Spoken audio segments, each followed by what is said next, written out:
Live web TV ਦੇਖ ਰਹੇ ਸਾਰੇ ਹੀ ਸਰੋਤਿਆਂ ਦਾ ਜਸਵੀਰ ਭਲੂਰੀ ਵੱਲੋਂ ਬਹੁਤ ਬਹੁਤ ਸਵਾਗਤ। ਸਤਿਕਾਰਯੋਗ ਦੋਸਤੋ, ਪਿਛਲੇ ਦਿਨੀ ਅਸੀਂ ਮਾਸਟਰ ਬਿਕਰ ਸਿੰਘ ਜੀ ਹਾਂਗਕਾਂਗ ਵਾਲੇ, ਜਿਨ੍ਹਾਂ ਨੇ ਕਿ ਪੰਜਾਬੀ ਲਿਪੀ ਦੇ ਬਹੁਤ ਵੱਡੀ ਮਹਾਨ ਖੋਜ ਕੀਤੀ ਆ, ਤੁਹਾਡੇ ਰੂਬਰੂ ਕਰਾਇਆ ਸੀ। ਬਿਨਾਂ ਸ਼ਰਤ ਉਹਨਾਂ ਦੀ ਖੋਜ ਬਹੁਤ ਵੱਡੀ ਤੇ ਵਿਸਥਾਰਕ ਹੈ ਤੇ ਉਸ ਖੋਜ ਨੂੰ ਅਸੀਂ ਕਿਸ਼ਤਾਂ ਦੇ ਵਿੱਚ ਤੁਹਾਡੇ ਰੂਬਰੂ ਕਰਦੇ ਰਹਾਂਗੇ।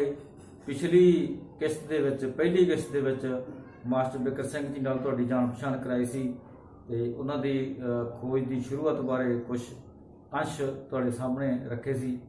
ਅੱਜ ਅਸੀਂ ਉਹਨਾਂ ਦੀ ਅੰਕਾਂ ਬਾਰੇ ਜਿਹੜੀ ਖੋਜ ਹੈ ਉਹ ਤੁਹਾਡੇ ਨਾਲ ਰੂਬਰੂ ਕਰਾਂਗੇ, ਤੁਹਾਡੇ ਸਾਹਮਣੇ ਰੱਖਾਂਗੇ। ਉਹਦੇ ਬਾਰੇ ਮਾਸਟਰ ਜੀ ਦਾ ਕੀ ਕਹਿਣਾ ਹੈ ਤੇ ਤੁਹਾਡੇ ਨਾਲ ਉਹਨਾਂ ਦੇ ਵਿਚਾਰ ਸਾਂਝੇ ਕਰਾ ਰਹੇ ਹਾਂ। ਤੇ ਮਾਸਟਰ ਬਿਕਰ ਸਿੰਘ ਜੀ ਹਾਂਗਕਾਂਗ ਸਾਡੇ ਨਾਲ ਮੌਜੂਦ ਨੇ। ਮਾਸਟਰ ਜੀ, ਮਹਿਕ ਵਤਨ ਦੀ ਲਾਈਵ ਵੈਬ ਟੀਵੀ ਵੱਲੋਂ ਤੁਹਾਡਾ ਬਹੁਤ ਬਹੁਤ ਸਵਾਗਤ ਹੈ ਜੀ। ਮਿਹਰਬਾਨੀ। ਮੇਰੇ ਵੱਲੋਂ ਵੀ ਮਹਿਕ ਵਤਨ ਦੇ ਸਰੋਤਿਆਂ ਤੇ ਦਰਸ਼ਕਾਂ ਨੂੰ ਗੁੱਡ ਮਾਰਨਿੰਗ ਸਲੂਟ ਕਰਦਾ ਹਾਂ, ਸਲਾਮ ਕਰਦਾ ਹਾਂ, ਨਮਸਤੇ ਕਰਦਾ ਹਾਂ, ਸਤਿ ਸ਼੍ਰੀ ਅਕਾਲ ਬੁਲਾਉਂਦਾ ਹਾਂ ਤੇ ਤਾਂ ਕਿ ਮੈਨੂੰ ਮੌਕਾ ਮਿਲਿਆ ਤੁਹਾਨੂੰ ਆਪਣੇ ਵਿਚਾਰਾਂ ਨੂੰ ਪ੍ਰਗਟਾਉਣ ਦਾ ਇਹਨਾਂ ਦੇ ਰਾਹੀਂ। ਥੈਂਕ ਯੂ, ਮਿਹਰਬਾਨੀ। ਮਾਸਟਰ ਜੀ, ਤੁਹਾਡੀ ਖੋਜ ਦੇ ਮੁਤਾਬਕ ਜਿਹੜੇ ਅੰਕ ਹੈ ਉਹ ਪੰਜਾਬੀ ਵਿੱਚ ਲਿਪੀ ਦੇ ਵਿੱਚੋਂ ਨਿਕਲੇ ਆ। ਇਹ ਪੰਜਾਬੀ ਲਿਪੀ ਜਿਹੜੀ ਇਹ ਕਿੰਨੀ ਕੁ ਪੁਰਾਣੀ ਹੈ, ਕਿੰਨੀ ਕੁ ਸਦੀਆਂ ਪੁਰਾਣੀ ਹੈ, ਇਹਦੇ ਬਾਰੇ ਸਾਡੇ ਸਰੋਤਿਆਂ ਨੂੰ ਦੱਸੋ। ਸੋ ਬਹੁਤ ਸਾਰੇ ਪੱਛਮੀ ਸਕਾਲਰ ਦਾ ਇਹ ਖਿਆਲ ਹੈ ਕਿ ਲਿਪੀਆਂ ਦਾ ਜਿਹੜਾ ਮਦਰ ਪਲੇਸ ਹੈ, ਜਿੱਥੋਂ ਪੈਦਾ ਹੋਈਆਂ, ਉਹ ਸੈਮਿਟਿਕ ਖਿੱਤਾ ਹੈ। ਇਜ਼ਰਾਈਲ, ਲਿਬਨਾਨ, ਸੀਰੀਆ ਵਗੈਰਾ, ਉੱਥੋਂ ਲਿਪੀਆਂ ਪੈਦਾ ਹੋਈਆਂ। ਉੱਥੋਂ ਹੀ ਉਹ ਯੂਰਪ ਵੱਲ ਨੂੰ ਗਈਆਂ ਔਰ ਸਭ ਤੋਂ ਪਹਿਲਾਂ ਯੂਨਾਨ ਲੈ ਕੇ ਗਏ ਔਰ ਉੱਥੋਂ ਦੇ ਲੋਕ, ਜਿਨ੍ਹਾਂ ਨੂੰ ਫਨੋਸ਼ੀਅਨ ਕਹਿੰਦੇ ਸਨ, ਮੈਂ ਉਹਨਾਂ ਨੂੰ ਬਣੀਏ ਲੋਕ ਕਹਿੰਦਾ ਹਾਂ ਜੀ, ਉਹ ਪੰਜਾਬ 'ਚ ਲੈ ਕੇ ਆਏ ਔਰ ਇੱਥੇ ਸਭ ਤੋਂ ਜ਼ਿਆਦਾ ਪਹਿਲਾਂ ਐਂਟਰ ਹੋਏ ਤਾਂ ਹਿੰਦੁਸਤਾਨ ਸਬ ਕੰਟੀਨੈਂਟ ਦੇ ਵਿੱਚ ਉਹ ਪੰਜਾਬ 'ਚ ਐਂਟਰ ਹੋਏ। ਇਸ ਕਰਕੇ ਪੰਜਾਬੀਆਂ ਨੂੰ ਲੋੜ ਪਈ, ਮਹਿਸੂਸ ਹੋਈ, ਕਿਉਂਕਿ ਸੈਮਿਟਿਕ ਖਿੱਤੇ ਦੀਆਂ ਭਾਸ਼ਾਵਾਂ ਜਿਹੜੀਆਂ ਸੀ ਉਹਨਾਂ ਦੀ ਫੋਰਨ ਧੁਨੀਆਂ ਬਹੁਤ ਥੋੜ੍ਹੀਆਂ ਸਨ ਤੇ ਇਸ ਕਰਕੇ ਅੱਖਰ ਵੀ ਉਹਨਾਂ ਨੂੰ 20-22 ਅੱਖਰ ਨਾਲ ਸਾਰ ਲੈਂਦੇ ਸੀ। ਲੇਕਿਨ ਪੰਜਾਬ ਦੀ ਇੰਡੋ ਯੂਰਪ ਭਾਸ਼ਾ ਹੋਣ ਕਰਕੇ ਇਹਦੀਆਂ ਧੁਨੀਆਂ ਤਕਰੀਬਨ 40 ਤੋਂ ਘੱਟ, ਇਹਨੂੰ ਲਿਖਣਾ ਬੜਾ ਮੁਸ਼ਕਿਲ ਸੀ। ਸੋ ਇੱਥੋਂ ਦੀ ਉਸ ਵਕਤ ਦੀ ਸੰਸਕ੍ਰਿਤ ਭਾਸ਼ਾ ਨੂੰ ਨੋਟ ਕਰਨ ਦੀ ਸ਼ਕਤੀ ਪ੍ਰਦਾਨ ਕਰਨ ਲਈ ਜਿਹੜੀਆਂ ਲਿਪੀਆਂ, ਜਿਹੜੇ ਅੱਖਰ ਇਹਨਾਂ ਨੂੰ ਅਵੇਲੇਬਲ ਹੋਏ, ਬਣੀਏ ਲੋਕ ਲੈ ਕੇ ਆਏ ਤਾਂ ਉਹਨਾਂ ਨੂੰ ਪੁੱਠੇ ਸਿੱਧੇ ਕਰਕੇ ਤੇ ਵਾਧਾ ਕਰਕੇ ਤੇ ਉਹਦੇ 18 ਅੱਖਰਾਂ ਤੋਂ ਜਿਹੜੇ ਇਹਨਾਂ ਦੇ ਹੱਥ 'ਚ ਆਏ ਜਾਂ ਸ਼ਾਇਦ 22 ਸੀ, ਇਹਨਾਂ ਨੂੰ 40-45 ਬਣਾਇਆ ਗਿਆ। ਔਰ ਇਹਦੇ ਬਾਰੇ ਜਾਰਜ ਡੂਲਰ ਇੱਕ ਜਰਮਨ ਸਕਾਲਰ ਹੋਇਆ, ਉਹਦੇ ਵਿਚਾਰ ਹੈ ਕਿ ਕੋਈ ਇੱਥੇ ਰਜਿਸਟਰਡ ਲਿਪੀ ਜਾਂ ਜਿਹੜੀ ਆਈ ਲਿਪੀ ਹੈ ਉਹਦੇ ਅੱਖਰਾਂ ਨੂੰ ਪੁੱਠੇ ਸਿੱਧੇ ਕਰਕੇ ਮਤਲਬ ਇੱਥੋਂ ਦੀ ਲਿਪੀ ਬਣਾਈ ਗਈ, ਜਿਹਨੇ ਸੰਸਕ੍ਰਿਤ ਨੂੰ ਜਿਹਦੇ 'ਚ ਨੋਟ ਕਰਨ ਦੀ ਸ਼ਕਤੀ ਆਈ। ਔਰ ਜਦੋਂ ਮੈਂ ਗੁਰਮੁਖੀ ਅੱਖਰਾਂ ਦੇ ਸਾਦਗੀ ਰੂਪ ਵਿੱਚ ਦੇਖਿਆ, ਜਿਸ ਤਰ੍ਹਾਂ ਜੱਜਾ, ਝੱਜਾ, ਭੱਬਾ, ਬੱਬਾ, ਤੇ ਮੈਂ ਹੈਰਾਨ ਹੋਇਆ ਕਿ ਇਹਨਾਂ ਦੀ ਨੇੜਤਾ, ਇਹਨਾਂ ਅੱਖਰਾਂ ਦੀ ਨੇੜਤਾ ਫਨੋਸ਼ੀਅਨ ਲਿਪੀ ਦੇ ਅੱਖਰਾਂ ਬਹੁਤ ਜ਼ਿਆਦਾ ਨੇੜੇ ਹੈ। ਤਾਂ ਮੈਨੂੰ ਪੂਰਾ ਯਕੀਨ ਹੋ ਗਿਆ ਕਿ ਇਹ ਪੰਜਾਬ ਦੇ ਲੋਕਾਂ ਨੇ ਇਸ ਲਿਪੀ ਨੂੰ ਵਧਾਇਆ ਔਰ ਉਸ ਤੋਂ ਬਾਅਦ ਇਹ ਲਿਪੀ ਵਪਾਰੀਆਂ ਦੇ ਹੱਥੇ ਚਲੀ ਗਈ। ਇਹਦੀ ਸਿੰਪਲੀਫਿਕੇਸ਼ਨ ਸ਼ੁਰੂ ਹੋਈ, ਬਹੁਤ ਸਾਦਾ ਰੂਪ ਪਕੜ ਗਏ, ਕਿਉਂਕਿ ਲਿਪੀ ਜਦੋਂ ਵਿਦਵਾਨਾਂ ਦੇ ਹੱਥੇ ਚਲੀ ਜਾਂਦੀ ਹੈ ਤਾਂ ਸੋਹਣੀ ਬਣ ਜਾਂਦੀ ਹੈ। ਜਦੋਂ ਵਪਾਰੀਆਂ ਦੇ ਹੱਥਾਂ ਚਲੀ ਜਾਂਦੀ ਤਾਂ ਉਹਦੇ ਸਾਦਗੀ ਆ ਜਾਂਦੀ ਹੈ, ਕਿ ਵਪਾਰੀਆਂ ਨੂੰ ਤਾਂ ਸੈਂਪਲ ਦੀ ਲੋੜ ਹੁੰਦੀ ਹੈ। ਇਸ ਕਰਕੇ ਜਦੋਂ ਪਾਟਲੀਪੁੱਤਰ ਲਿਪੀ ਪਹੁੰਚੀ ਅਸ਼ੋਕਾ ਮਹਾਨ ਕੋਲੇ, ਜਿਹਨੂੰ ਧਰਮ ਪ੍ਰਚਾਰ ਵਾਸਤੇ ਕਿਸੇ ਟੂਲ ਦੇ ਸੰਤ ਦੀ ਲੋੜ ਸੀ, ਉਹਨੇ ਲਿਪੀ ਨੂੰ ਸਭ ਤੋਂ ਵਧੀਆ ਸੰਤ ਸਮਝਿਆ ਔਰ ਉਹਨੇ ਇਸ ਲਿਪੀ ਨੂੰ ਕੁਝ ਸੁਧਾਰ ਕਰਕੇ ਤੇ ਬ੍ਰਹਮੀ ਲਿਪੀ ਦਾ ਨਾਮ ਦੇ ਕੇ ਤੇ ਉਹਨੂੰ ਜਾਣੀ ਬਹੁਤ ਸਾਰੇ ਆਪਦੇ ਮੈਸੇਜ ਜਿਹੜੇ ਸੀ ਪੱਥਰਾਂ ਦੇ ਉੱਤੇ ਖੁਦਵਾਏ ਤਾਂ ਕਿ ਲੋਕਾਂ ਨੂੰ ਬਹੁਤ ਧਰਮ ਬਾਰੇ ਪਤਾ ਲੱਗ ਸਕੇ। ਔਰ ਜਿੱਥੋਂ ਤੱਕ ਮੇਰੀ ਖੋਜ ਹੈ, ਉਹ ਬ੍ਰਹਮੀ ਲਿਪੀ ਤੇ ਫਨੋਸ਼ੀਅਨ ਲਿਪੀ ਦਾ ਜਿਹੜੀ ਕੜੀ ਦਾ ਮੇਲ ਹੈ, ਉਹ ਗੁਰਮੁਖੀ ਲਿਪੀ ਦੇ ਸਾਦੇ ਅੱਖਰ ਹਨ। ਮੈਂ ਨਹੀਂ ਸਮਝਦਾ ਵੀ ਇਹਦਾ ਨਾਂ ਕੁਝ ਹੋਰ ਹੋਊਗਾ, ਗੁਰਮੁਖੀ ਲਿਪੀ ਨਹੀਂ ਹੋਊਗਾ, ਪੰਜਾਬੀ ਲਿਪੀ ਹੋਊਗਾ।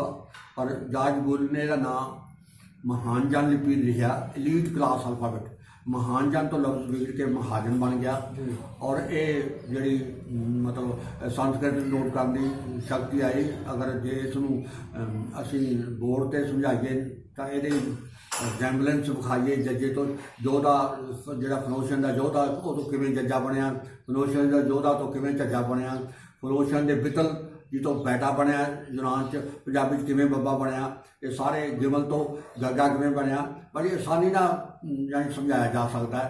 इस करके ये लिपि हिंदुस्तान की सब तो पुरानी और बहुत सारे स्कॉलर्स ने कहा कि बरमी तो पहला नॉर्थ वैसट इंडिया के विच जरूर कोई लिपि फिरदी सी जिहदे चों बरमी लिपि निकली। वो लिपि ये गुरमुखी लिपि सी जिहदा नाम महाजनी लिपि सी और इत्थों के पंजाब के विद्वानां ने इस लिपि के 40 अखर बनाए। ये वो समा सी अज तो 2700-2800 साल पहला ना ये हिंदुओं का कोई ना निशान सी, मजहब का ना मुसलमानों का सी, ईसा मसीह भी नहीं सौ पैदा होया। इस करके नरोल साउथ सिंधु देश के पंजाबी खिते की देन है जिन्हों ने एक मुढ़ बनता लिखता और लिखण की जी प्रथा है पत्थर से लिखण की प्रथा है यूनानियों के हथों च आई है। ये कला मैं ही नहीं कहता, यूनानी इस खिते फिरते रहे है, अफगानिस्तान फिरते रहे है। अखमेनियन एम्पायर जो ईरान का सी खरकश एक होया बादशाह ओदा यूनानियों ने टक्कर होंदी रही है। सिकंदर ने के बारे भी मैं जो हिस्ट्री पढ़ी है तो बड़ा मैं हैरान होया कि उन्हें आमू दरिया तक गया तो वह बहुत सारे बाह पिया यूनानिया ने जोड़े उत्थे अफगानिस्तान के उधरले पासे रहिंदे सी उन्होंने सारे जियां का उन्हें कांड कर दिता, मार दिता। मारन का कारण उसका यह सी भी मेरे मुल्क चो बागी होकर आए है तो मेरा जो मैं हिंदुस्तान बढ़िया मेरे मुल्क फिर दोबारा चले जाएंगे तो कब्जा कर लेंगे। इस करके इसका मतलब इतने यूनानी भी फिरते सी। वो यूनानी जो दुनिया के सब तो पहला पढ़े लिखे बंदे गिने गए है वो फिरते सी। जो वो बंदे इतने फिरते सी इतने यूनानी लिपि भी फिरती सी। जैनिया की किताबों में यवन लिखा पाया है, यवन शब्द लिखा वो यूनानिया वाले इशारा करता है। इस करके अफगानिस्तान के खिते 3-4 लिपियां उस वक्त फिर रही सन। एक आरामिक लिपि फिरती सी, एक फनोशन लिपि फिरती सी, एक यूनानी लिपि फिरती सी, एक महाजनी लिपि बनी। तो जो अफगानिस्तान का खिता है लिपियां का बगीचा सी। जो ये गौड़ इन्नियां लिपियां फिरदियां होण ये किवें हो सकता कि पंजाब लिपि रह होवे उस इस करके पंजाब ने हिंदुस्तान नूं दित्ती। बस जी हुण साडे ਸਰੋਤਿਆਂ ਨੂੰ ਤੁਸੀਂ ਇਹ ਦੱਸੋ ਵੀ ਇਹ ਅੰਕ ਕਦੋਂ ਤੇ ਕਿਵੇਂ ਹੋਂਦ ਵਿੱਚ ਆਏ। वैसे जितों तक अंक बोलन का सवाल है ये मनुख के भाषा के नाल ही अंक बोलन की उन्होंने विधि आई और जी गिनती है वो पहले पंजे दोनों हथों के पंजा तो मतलब गिन लगे 10 तक। उस तो बाद कोटिया का आसरा लैन लगे 12 तक दर्जन जिथे शब्द पैदा होया दर्जन चीनी ता कहते या ता। सो उस तो बाद दोनों हथां के पोटा गिन के ये 24 तक लै गए। और जो मनुख व्यापार करता सी जां पशु पालन करता सी तो उन्होंने गिनती की ज़्यादा लोड़ पई और गिनती सैकड़ियां तक चली गई। और ये आम तौर पर जां तां खासकर पंजाबी खिते या हिंदुस्तानी खिते ये गिनती 18 डिग्री तक चली गई। तो सब तो ज़्यादा मतलब डूंगी अंकों की जी खोज है हिंदुस्तान ने की क्योंकि जोड़े गोरे है यूरोपी लोग है वो 1 मिलियन 10 लाख तो गाह नहीं गए, चीने 10,000 तो गाह नहीं जाते। लेकिन ये हिंदुस्तान है जिसे असंख ते पद्म वगैरह ते बहुत से शब्द घड़े जिसकी गिनती अजकल भी करनी बड़ी मुश्किल है। इस करके जोड़े अंकों की देन अंक बोलन की शब्दी अंक की देन है ये भी हिंदुस्तान की देन है तो लिखण की ये भी हिंदुस्तान खासकर पंजाब की देन है। बात जी किहड़ी सदी दे विच होंद विच आए होणगे अंक कोई अंदाजा है। जिथों तक ये सैंपल का सवाल है ये निशान जोड़े है ये जॉर्ज ईफरा जी किताब है एक किताब का नाम यूनिवर्सल हिस्ट्री ऑफ नंबर मेरे पास है किताब यूनिवर्सल हिस्ट्री ऑफ नंबर। इन्हें कहा भी जो मौर्य राज से अशोका वेले जो ब्रह्मी लिपि पैदा हुए मतलब पैदा नहीं लिखी उन्हें अपना मुँह दिखाया और जगाई की थी तब नंबर उदों भी पहला सी ये जॉर्ज सी का। मैं भी इस चीज़ में सहमत हाँ भी जिवें अखरां की होंद लियांदी इस करके अंकों की होंद भी अखरां नूं वेख के लियांदी सी। ये मेरा विचार है। ਔਰ ਇਹਦੀ ਜਿਹੜੀ ਮੇਰੀ ਤਰਫੋਂ ਪ੍ਰਮਾਣਤਾ ਹੈ, ਪ੍ਰੂਫ ਹੈ ਜਾਂ ਪ੍ਰਮਾਣ ਹੈ, ਉਹ ਇਹੋ ਹੀ ਹੈ ਕਿ ਪੰਜਾਬੀ ਭਾਸ਼ਾ ਦੇ ਜਿਹੜੇ 1 2 3 4 5 6 7 8 9 10 ਅੱਖਰ ਹੈ, ਆ ਸ਼ਬਦੀ ਅੰਕ ਹੈ, ਇਹਦੇ ਪਹਿਲੇ ਅੱਖਰਾਂ ਨਾਲ ਇਹ ਅੰਕਾਂ ਦੀ ਬਹੁਤ ਜ਼ਿਆਦਾ ਨੇੜਤਾ ਹੈ, ਬਹੁਤ ਜ਼ਿਆਦਾ ਰਿਜੈਂਬਲੈਂਸ ਹੈ। ਇਸ ਕਰਕੇ ਇਹ ਪੰਜਾਬੀ ਸ਼ਬਦੀ ਅੰਕਾਂ ਦੇ ਪਹਿਲੇ ਅੱਖਰ ਲੈ ਕੇ ਬਣਾਏ ਗਏ। ਇਹ ਤਜਰਬਾ ਯੂਨਾਨੀਆਂ ਨੇ ਵੀ ਕੀਤਾ ਸੀ, ਲੇਕਿਨ ਉਹਨਾਂ ਦਾ ਫੇਲ ਹੋ ਗਿਆ ਤਜਰਬਾ। ਲੇਕਿਨ ਸਭ ਤੋਂ ਜ਼ਿਆਦਾ ਕਾਮਯਾਬ ਪੰਜਾਬ ਵਾਲਿਆਂ ਦਾ ਰਿਹਾ। ਔਰ ਪੰਜਾਬ ਦੇ ਸਿਰਫ ਪੰਜਾਬੀ ਲਿਪੀ ਨਹੀਂ, ਪੰਜਾਬ ਦੇ ਵਿੱਚ ਜਿੰਨੀਆਂ ਵੀ ਲਿਪੀਆਂ ਫਿਰਦਾ ਸੀ ਉਹਨਾਂ ਸਾਰੀਆਂ ਦਾ ਯੋਗਦਾਨ ਹੈ ਅੰਕਾਂ ਨੂੰ ਬਣਾਉਣ ਦਾ। ਜਿਸ ਤਰ੍ਹਾਂ ਇੱਕ ਲਿਪੀ ਸਿੱਧ ਮਾਤ੍ਰਿਕਾ ਸੀ, 6 ਤੇ 9 ਦੇ ਅੰਕ ਸਿੱਧ ਮਾਤ੍ਰਿਕਾ ਤੋਂ ਬਣੇ ਹੈ, ਜਿਹੜੇ ਕਿ ਤਿੱਬਤ 'ਚ ਗਏ, ਬਰਮਾ 'ਚ ਗਏ, ਬੰਗਾਲ 'ਚ ਗਏ। ਉਹ ਸਿੱਧ ਮਾਤ੍ਰਿਕਾ ਦੀ ਦੇਣ ਹੈ। ਸਿੱਧ ਮਾਤ੍ਰਿਕਾ ਵੀ ਜੰਮੂ ਦੇ ਆਸੇ ਪਾਸੇ ਲਿਖੀ ਜਾਣ ਵਾਲੀ ਲਿਪੀ ਸੀ। ਜਿਹੜੀ ਮਹਾਜਨੀ ਲਿਪੀ ਹੈ ਸਾਰੇ ਪੰਜਾਬ 'ਚ ਬੋਲੀ ਜਾਂਦੀ ਸੀ ਜਾਂ ਲਿਖੀ ਜਾਂਦੀ ਸੀ। ਇਹਦੇ 'ਚੋਂ ਬਾਕੀ ਅੱਖਰਾਂ ਦੇ ਵਿੱਚੋਂ 1 ਤੋਂ ਈੜੀ ਤੋਂ 1 ਦਾ ਅੰਕ ਪੈਦਾ ਹੋਇਆ, ਦੱਦੇ ਤੋਂ 2 ਦਾ, 3 ਤੋਂ ਤੱਤੇ ਦਾ, ਚੱਚੇ ਤੋਂ 4 ਦਾ, ਇਹ ਜਿਹੜਾ ਇਹ ਅੰਕ ਪੈਦਾ ਹੋਏ। ਇਹਦੇ ਬਾਰੇ ਸਾਡੇ ਬਹੁਤ ਵੱਡੇ ਵਿਦਵਾਨ ਜੀ.ਵੀ. ਸਿੰਘ ਜਿਨ੍ਹਾਂ ਨੇ ਪੰਜਾਬੀ ਲਿਪੀ ਬਾਰੇ ਖੋਜ ਕੀਤੀ ਹੈ, ਉਹਨੇ ਵੀ ਇਸ਼ਾਰਾ ਕੀਤਾ ਹੈ ਗੁਰਮੁਖੀ ਅੱਖਰਾਂ ਨਾਲ ਮਿਲਦੇ ਜੁਲਦੇ ਨੰਬਰ ਹੈ। ਔਰ ਮੈਂ ਵੀ ਸਮਝਦਾ, ਲੇਕਿਨ ਗੁਰਮੁਖੀ ਤਾਂ ਬਹੁਤ ਜ਼ਿਆਦਾ ਪੁਰਾਣੀ ਹੈ, ਇਸ ਕਰਕੇ ਅੰਕ ਵੀ ਬਹੁਤ ਜ਼ਿਆਦਾ ਪੁਰਾਣੇ ਹੋ ਸਕਦੇ ਆ। ਔਰ ਇਹਦੀ ਸਭ ਤੋਂ ਵੱਡਾ ਪ੍ਰਮਾਣ ਜਿਹੜਾ ਇਹਦੀ ਰਿਜ਼ੈਂਬਲੈਂਸ ਹੈ। ਪਹਿਲੀਆਂ ਜਿਹੜੇ ਸਾਡੇ ਸਕਾਲਰ ਹੈ ਉਹਨਾਂ ਨੇ ਬੜੀ ਅਜੀਬ ਕਿਸਮ ਦੀ ਪ੍ਰਮਾਣ ਪੇਸ਼ ਕੀਤੇ ਹੈ। ਮਤਲਬ ਇੱਕ ਲੇਟਵੀਂ ਲਕੀਰ ਤੋਂ 1 ਦਾ ਅੰਕ ਬਣਦਾ ਵਿਖਾਇਆ, 2 ਲੇਟਵੀਂ ਲਕੀਰ ਤੋਂ 2 ਦਾ ਅੰਕ ਬਣਦਾ ਵਿਖਾਇਆ, 3 ਲੇਟਵੀਂ ਲਕੀਰਾਂ ਤੋਂ 3 ਦਾ ਅੰਕ ਬਣਦਾ ਬਣਾਇਆ। ਇਹ ਮੈਂ ਮੰਨਦਾ ਕਿ ਪਹਿਲਾਂ ਜਿਹੜਾ ਮਨੁੱਖ ਨੇ ਲਿਖਣ ਦੀ ਪ੍ਰੈਕਟਿਸ ਕੀਤੀ ਅੰਕਾਂ ਦੀ, ਉਹ ਪਹਿਲਾਂ ਲੇਟਵੀਆਂ ਲਿਖੀਆਂ ਸੀ।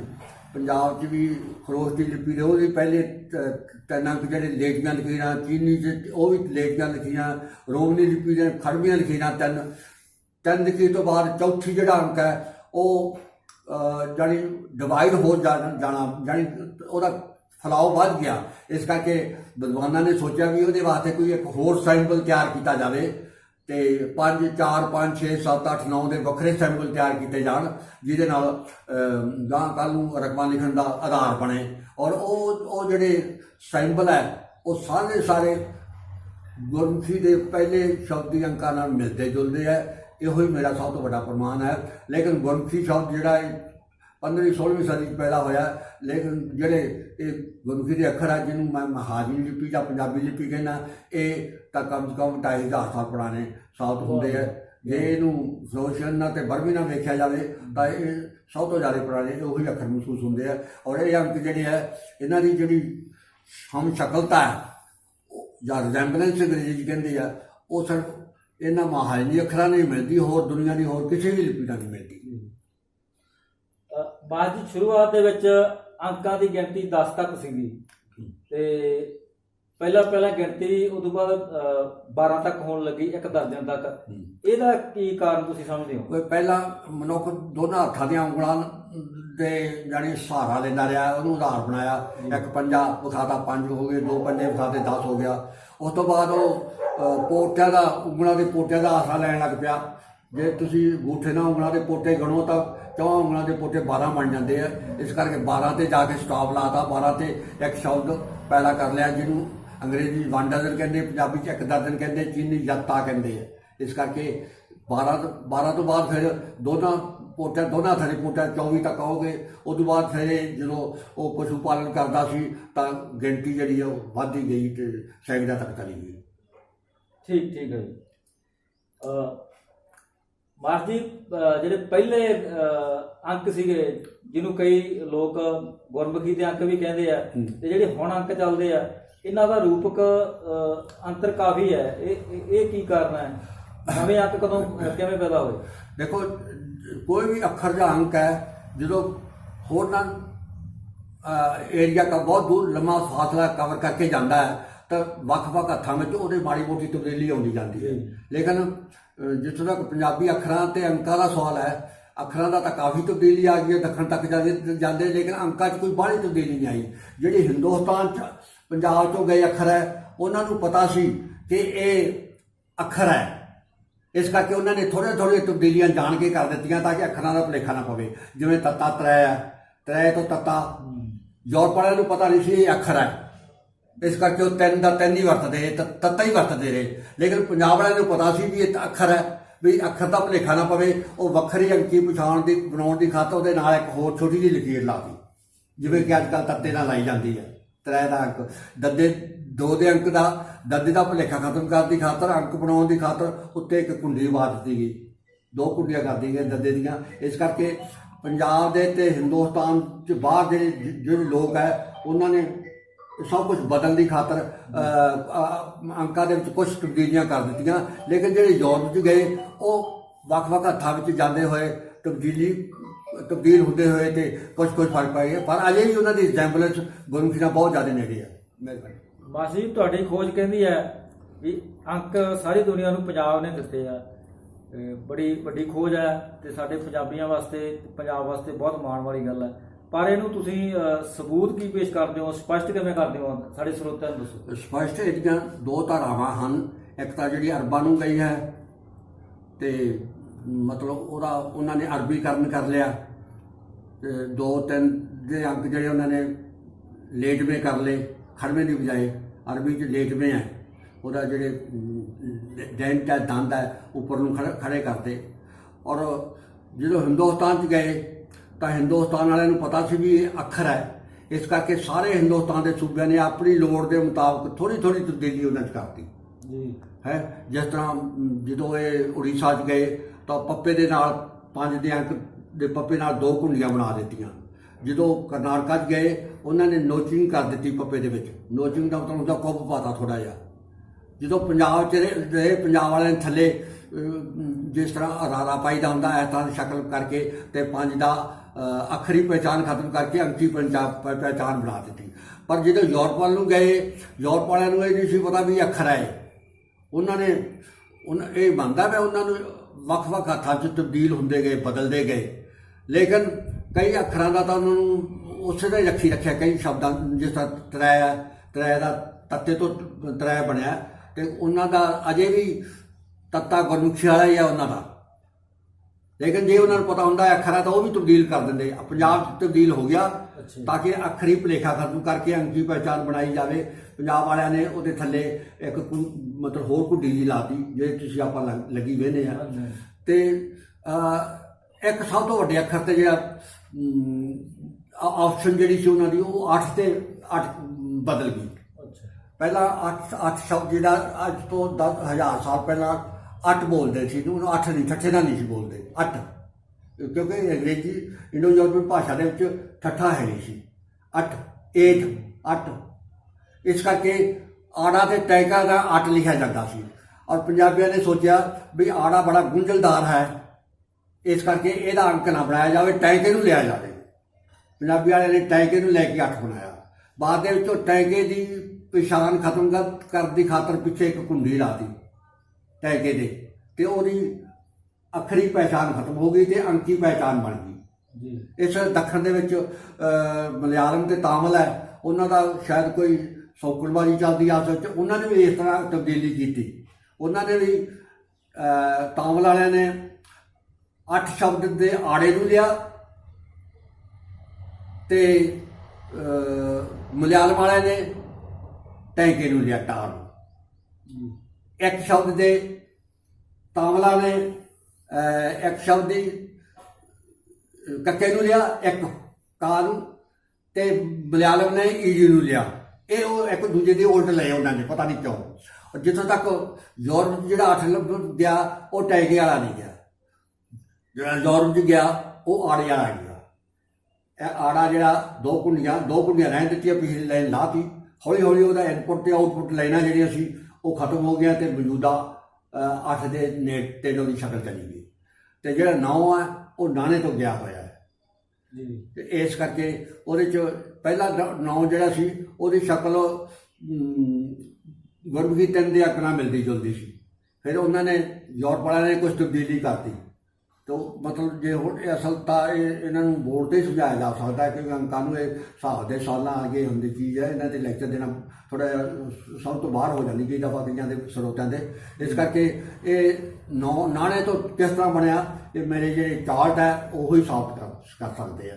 ਇਸ ਕਰਕੇ ਪੰਜਾਬ ਦੀ ਦੇਣ ਹੈ ਔਰ ਮੇਰੇ ਖਿਆਲ 'ਚ ਹਿੰਦੁਸਤਾਨ ਦੇ ਕੀ ਸਾਰੀ ਦੁਨੀਆ ਮੰਨਦੀ ਹੈ ਵੀ ਹਿੰਦੁਸਤਾਨ ਦੀ ਦੇਣ ਹੈ, लेकिन उन्होंने गुरमुखी लिपि तो ज़्यादा वाकफी नहीं सी। इस करके जो जॉर्ज ईफरा जी ने बहुत बड़ी किताब लिखी है वो भी भुलेखा खा गया। उन्हें क्या मनुख की जी है जी इन्यूशन है सोच शक्ति ने बना ले, किसी चीज़ का विजिबल चीज़ तो नहीं बनाई गई, मनुख की सोच शक्ति ना बने हुए किसी लिपि का आधार नहीं। और मैं गलत साबित कर दिता उन्होंने भी नहीं, इसका आधार लिपि के अखर है और तुसी रिजेंबलेंस वेखो शायद उन्होंने वाकफी नहीं सी। और हिंदुस्तान के स्कॉलर भी इधर ख्याल नहीं बड़ा दे रहे, पता नहीं काहतों। तो मैं तकरीबन बहुत सारिया किताबां देखियां, हाँ ये मानते हैं भी अंक पंजाब चों गए है। एक 1913 की किताब लिखी हुई हिंदू अरबिक न्यूमरल्स 1913 की लिखी हुई किताब है, ये मैं अमेरिका तो मंगवाई है। और इन्होंने भी क्या अंक पंजाब चों गए, लेकिन पंजाब किवें बने ये बारे इन्होंने कोई वेरवा नहीं दिता। होर भी बहुत हिंदू मैथेमैटिक्स किताब है मेरे पास, इन्हों के जोड़े अखर की मिसालां ये भी मतलब ये इशारा करदियां कि इन्हों की गुरमुखी नाल बहुत ज़्यादा नेड़ता, लेकिन इन्होंने कुछ लिखा नहीं ये बारे, क्योंकि गुरमुखी जी गुरुआं वेले प्रचलित हुई लिपि, उदों पहला इसका कोई नाम नहीं सी। हाँ महाजन जोड़े पंजाब के महाजन से उन्होंने महाजन लिपि कहते सी, महाजन दी अखर बनी इस तरह के लफ्ज़ वरतते सी। लेकिन इसका नाम जो गुरमुखी पैण के नाल इसका नुकसान भी होया, लोग फिर इन्हों कह लग पे कल सिखां की अल्फाबेट है तो कई ने इग्नोर कर दिता है, यानी एक तरह फिरका परस्ती आ गई जिन्हें पंजाबी लिपि में बड़ा नुकसान पहुँचाया। तो पंजाबी लिपि वाल खोज जोड़े वैसटर्न लोग कर नहीं सके पाले। माजी किसी भारतीय विद्वान नाल जां किसी विदेशी विद्वान नाल अंकां बारे तुहाडा कोई विचार वटांदरा फोन ते जां आमनो सामने होया कदे? नहीं नहीं भाई किसी ना नहीं होया। तो भारतीय विद्वान जोड़े है जितों तक मैं सोचदा इन्हां च खिते का मोह परस्ती ते मिथ नाल बड़ा मोह रखण वाले है। जे मनणगे बंगाली मनणगे इस गल नूं भी गल सच है, हो सकता दूजे रीजन के लोग ना मनन या दखन के लोग कुछ मनन बी हाँ मानते हैं असीं, ये सानूं ऐ महसूस होंदा भी पंजाब तो आए हुए हैं। मेरे ख्याल तो होर हिंदुस्तान के खिते के लोग हो सकता बवाल पैदा करने जी तो गल गलत है, असीं इस गल नूं मनदे। और तुसीं कह रहे सी पाकिस्तान के खिते दे विचों इह अंक जिहड़े निकले आ फैले आ, वो किहड़ा खिता है किहड़ा केंद्र आ, वो स्पष्ट करोगे? जदों अंक पता होया है उदों ना ही कोई मजहब सी ते ना ही कोई पाकिस्तान सी, उदों तो यह सारा हिंदुस्तान सी। ते जिहड़े पंजाब के खिते नूं सप्त सिंधु खिता कहा जाता सी, सत सिंधु। इस करके उदों कोई मजहब का सवाल नहीं सी, उदों तो सारे पंजाबी सी जां सप्त सिंधी सन। इस करके उदों धर्मता ईसा मसीह भी उदों घट्टो घट्ट 700-800 साल बाद होया, तो इस्लाम तो काफ़ी चिर बाद उदों होया, सिख धर्म तो घट्टो घट्ट 1000 साल पिछों होया। इस करके इसका कोई धर्म नाल कोई संबंध नहीं सी। बस जी साडे चैनल नूं समां देण लई तुहाडा बहुत बहुत धन्नवाद। सत्कारयोग ਸਰੋਤਿਓ, ਇਹ ਸਨ ਮਾਸਟਰ ਬਿਕਰ ਸਿੰਘ ਜੀ ਹਾਂਕਾਂ ਭਲੂਰ ਵਾਲੇ, ਜਿਨ੍ਹਾਂ ਨੇ ਅੱਜ ਤੁਹਾਨੂੰ ਅੰਕਾਂ ਬਾਰੇ ਆਪਣੀ ਖੋਜ ਬਾਰੇ ਜਾਣਕਾਰੀ ਦਿੱਤੀ। ਉਮੀਦ ਹੈ ਤੁਹਾਨੂੰ ਇਹ ਖੋਜ ਇਹਨਾਂ ਦੀ ਜਾਣਕਾਰੀ ਪਸੰਦ ਆਈ ਹੋਊਗੀ ਤੇ ਤੁਸੀਂ ਇਹਦਾ ਲਾਹਾ ਲਓਗੇ ਤੇ ਇਸ ਵੀਡੀਓ ਨੂੰ ਹੋਰ ਅੱਗੇ ਸ਼ੇਅਰ ਕਰੋਗੇ। ਤੁਹਾਡਾ ਸਭ ਦਾ ਬਹੁਤ ਬਹੁਤ ਧੰਨਵਾਦ।